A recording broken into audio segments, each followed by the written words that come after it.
What's up? What's up? What's up, everybody? What's good? It's your boy AB Jr., aka Flawless, aka the man behind the scenes. Welcoming you guys back to another episode of Flawless Fantasy Football.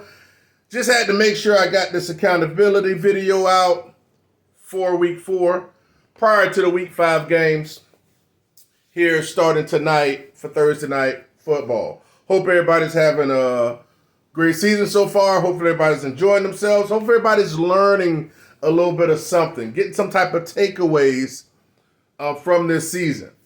All right, so let's just knock out some little bit of news and notes first. Everybody know that Jonathan Taylor is not playing this week. The Colts have decided to sit him out week 5 and give him basically just give him another extra week or so of rest. So he'll be ready for week 6. All right, guys, let me explain something to you. I'm not sure how many of you guys got in here have Jonathan Taylor, as be most people that pick Jonathan Taylor has number 1 pick. I actually have him in my Going Postal League, which is my first league this season because I had the number 1 pick. But let me explain something to you. Sure, it's a quarter away through the season, almost a quarter. We'll just call it a quarter to be safe. And where you are now is not indicative to where you're going to finish, okay? I don't care if you're undefeated. I don't care if you got 1 win. This is a sprint. This is not a sprint. It's a marathon, okay? So I know sometimes it don't feel good when you see other runners, speaking like if it's a marathon, seeing other runners ahead of you. But, again, you got to pace yourself. You know what I'm saying? You got to be able to capitalize on having higher waiver picks on the waiver order for you to be able to shoot forward when it's time to. I used that kind of analogy the last time. But it's important. I've seen it happen too many times before. And Jonathan Taylor's not going to play, but guess what? This is a team game. And I'll show you how this is a team game. I'll confirm that here shortly. So he's not going to be out. So Indianapolis will probably, deploy Naeem Hines as a starter and Philip Lindsay coming in and mixing up with him. That's going to be very interesting. Be honest with you, I can't wait to see that. I would like to see how that team operates without them. I'm sure Denver's going to send the dogs after Matt Ryan. And if Indianapolis has any type of chance, Pittman going to have a heck of a game. I'm probably going to put him on my picks for when I make my little bet tonight. I won't do too crazy. I'm just doing a little $25 for a $100.50 bet. Just it ain't gonna be crazy. So on my little ticket tonight, I'll let you guys know that. I'll probably put it in the community tab like I did last time, so you guys can see the actual ticket. So I'm interested in seeing this game. I dropped Denver. Okay, nothing with this. Let's just go through the news and notes before I get through anything else. Alvin Kamara, a hype report says that he's looking like his old self. I ain't buying that. Okay, whatever. I'm not saying he's not good. I'm not saying he won't be productive. But, we've seen the best of Alvin Kamara. He should, hopefully should have a good game. But they're looking like his old self is nonsense. You know what I'm saying? So, but he will be playing this week. Hollywood Brown returned to practice. Latavius Murray is expected to be inactive tonight, but he'll be set to play next week against the Chargers. I don't blame Denver. It's too early for him to be coming off the street, actually playing with another team last year, coming off the practice squad with them. So I pretty much, and look, Boone and Gordon, I believe the one that messes up the most, they're going to be the odd man out. I don't think they're bringing in Latavius Murray for no reason. So the one that messes up the least tonight will probably be the guy that's be on the be safe come here moving forward, safer. Dawson Knox was sidelined with a hammy injury. I talk too fast for my own good sometimes, y'all, so you got to deal with that. All right, which kind of helps out Gabe. I'm gonna go out on a limb and say this is Gabe's breakout game since from week 1 after he got hurt week 1. Everything's pointing that direction. The slot wide receivers and Crowder is broken ankle, and actually to segue right into Bills wide receivers, Isaiah McKenzie had on a non-contact jersey today, so at practice, so he wasn't able to, do much because he hasn't cleared the concussion protocol. So Hey, you can send him if you like. If you got another option that you can put in ahead of him, fine, go ahead. But as for me, I'm gonna follow my sword. I do have other options. Don't get me wrong, but at the end of the day, more times than not, depending on what I have on my team, I'm likely gonna fall on that sword. So we'll see what happens this coming week. Kyle Pitts was not at practice this week. Well, today. And Waddle is back. Let's finish off with Amon-Ra St. Brown. It's unfortunate, but it looks like he's going to miss another week. It's probably they're going to keep him out along with Swift to make sure the team comes back 100% after next week's bye week. Seems like the smart thing to do. Amon-Ra is the man over there. You might have to wait another week before you actually be able to put him in the lineup. Well, actually 2 weeks before because they got a bye week. So that's pretty much the news of notes of any type of relevance. And let's jump right into the accountability for last week. Last week, guys, I went out of my going postal. It's my first league. Sky's the limit. It's my second league. And the Megla Bowl, which is like 15,000, 16,000 people playing. And I will probably want to play in that league again. I don't think I will. Because it seemed like it stretched me a little bit too much considering all things that's going on. And there's only like one true definitive winner in that league. And, maybe it's a little counterproductive. Who knows? I might play. Who not? Who knows? Who knows? But nevertheless, out of those 3 games I had last week, your boy did not go 3-0. I was trying to make that happen, but I'm going to give it to you soon. But I went 2-1 in last week's games. 2-1. 2-1. Let's start first with Going Postal. It was the first league from last that I got into this year. Going Postal. I won last week by a nice margin. Let's go to week 4 here. It was actually kind of close almost, I think. 117-96. Mind you, this is actually standard league. This is a standard league. Standard scoring. Beat multiple score gaps in which he was the top dog. He was the top dog last week. It was 3-0 teams. Multiple score gasms and Beantown, and then yours truly, Team Profit. As you can see, once I scroll down to the standings, oh my God, you see Team Profit right here at 4-0. Sole possession, baby. Multiple score gasms here. Beantown, which was second, dropped here. And your boy in sole possession of first place. That means nothing. It means absolutely nothing. I'm telling you that right now. But I'm handling my business. Let's go back up here to week 3, because I want to show you guys something. I want to click on, week 4, I was already here. I want to show you guys something. I'm going to click on this game. Okay.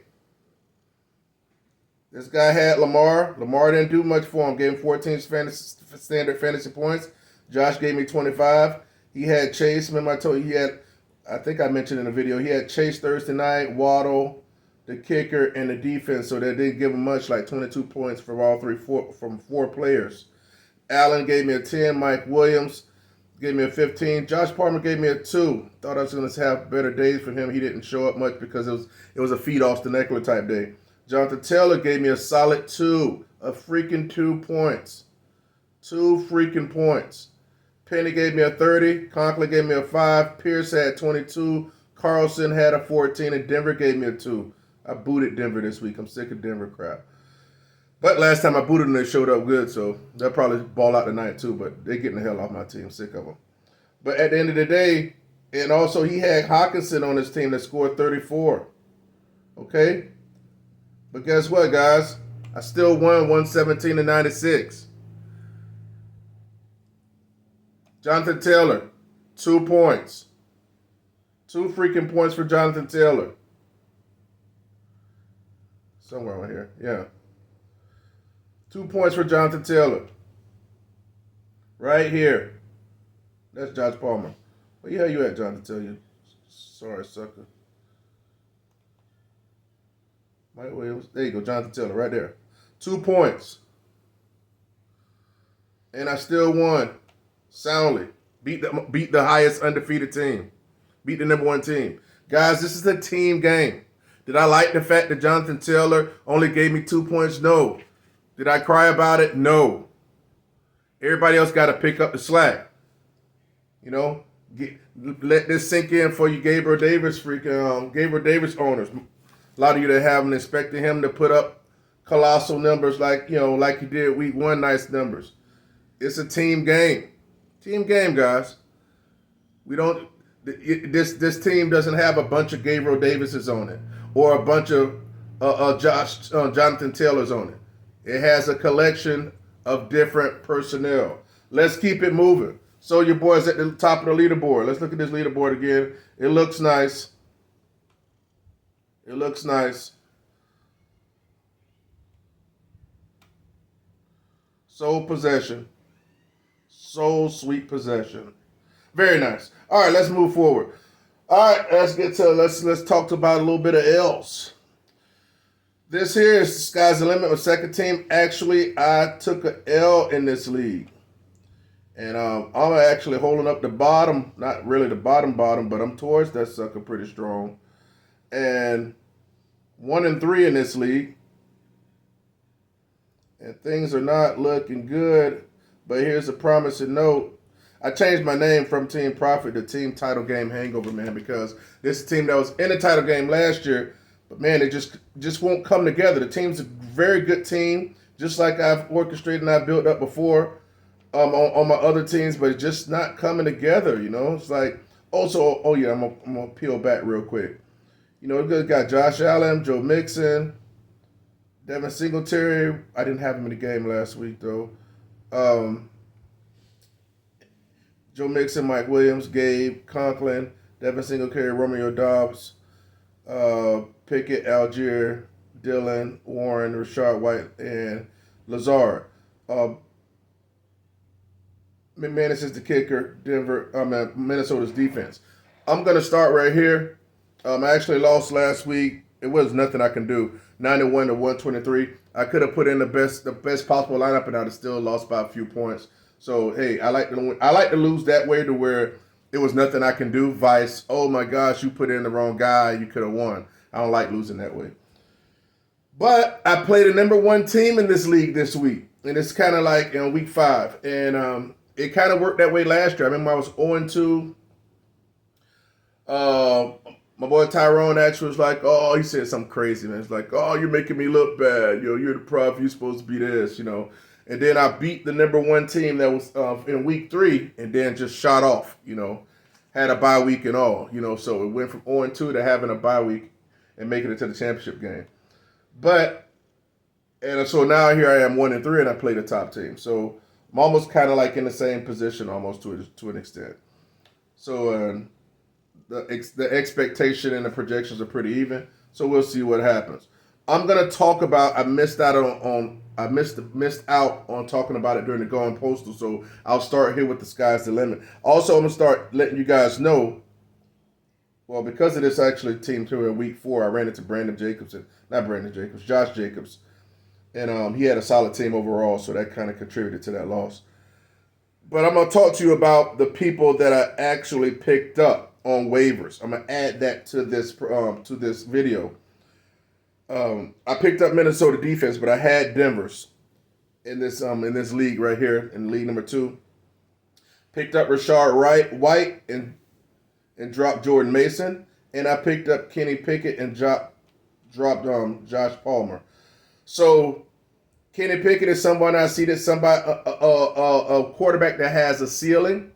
So I decided, but he wasn't my first pick or my second pick. He was my third option, and this is waiver, so I guess nobody decided they wanted him.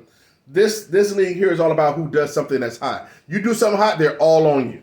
You mess up 1 week, they're cutting you. You know what I'm saying? It's really what you've done for me lately type of thing. And since Kenny Pickett has it, shown anything, and he threw a couple picks and just ran a couple touchdowns in, they're not sold on him yet. So I went ahead and picked him up. So I picked up Minnesota defense for Rashard White and Kenny Pickett, but I had to let go Denver and Jordan Mason and Josh Palmer. As for the first league, which is the Going Postal League, I dropped Denver's defense because remember I had Denver's defense pretty much everywhere. And I picked up Minnesota's defense. I picked up Minnesota defense in both of these leagues, in these first two leagues, because they play against Chicago, and everybody eats against Chicago. No way Chicago can keep up with Minnesota unless Chicago jumps out on Minnesota and runs the ball on them effectively. But if that doesn't happen, it's should be a nice defensive day for Minnesota. But watch Denver tonight. Eat and feast on Indianapolis, and guess what? That's what happens when you cut somebody. You know what I'm saying? They just blow up and put up like 23 points, but whatever. We'll see what happens. And also, I said I wouldn't pick this guy, but I just picked him. I put him on the waivers just because I wanted to get rid of Mike Hollins because I was never going to play him. And I picked up on Latavius Murray. Mind you, this was in the first league going postal.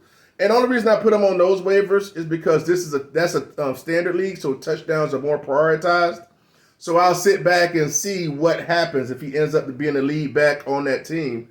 And if they're like that, he might actually be, I hate to even say these things in the same sentence, but he might be somewhat a needle mover in him. Listen, guys, don't quote me on that. Don't say that, oh, you said this guy, so I went out and got him. I said he might be. I didn't say there's a high chance. But I didn't see no Mike Collins wasn't going to get no play on that team. So I just took a shot. So that was going back to going postal. So I picked up Minnesota's defense and Latavius Murray in that one. And in the second league here, the sky's the limit. I picked up Minnesota's defense, Rashard White, and Kenny Pickett. Moving to the sleeper league, which is the Megala Bowl League. Pulled up my first W in here, so I'm 1-3 with here as well. So I'm 4-0, 1-3, win 1-3. Essentially, they're gonna say more than that. They're gonna say like 2-6. That's because you get an extra. If you're above the median, the league median, you get an extra win, or if you're below, you get a loss. So you can actually win and lose in the same week. To be totally honest with you, but I had a nice week. I had the triple stack of Mike Williams, Herbert, and what's that running back name? Homeboy for the running back for the Chargers, having a brain freeze right now. But Eckler. So Eckler, Mike Williams, and Herbert's nice little stack. So yeah, I killed it this past week. I won 137 to 100. So I'm on the leaderboard here. I'm in ninth place in this league, but 1-3 in this one, 1-3 in the other one, and 4-0 in the first primary league going postal. All right, guys, that was just a little wrap up of that. Speaking of going postal, I'm 4-0, and going back to going postal. Let's get off the scene. And I actually play against. I saw this one guy. He got ate up for saying this, but I'm a grown ass man. I said I want to say.